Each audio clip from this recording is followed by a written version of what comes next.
كلا إذا بلغت التراقي وقيل من راق وظن أنه الفراق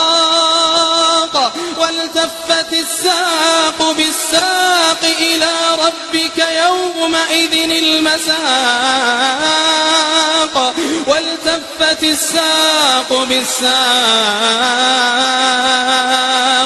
إلى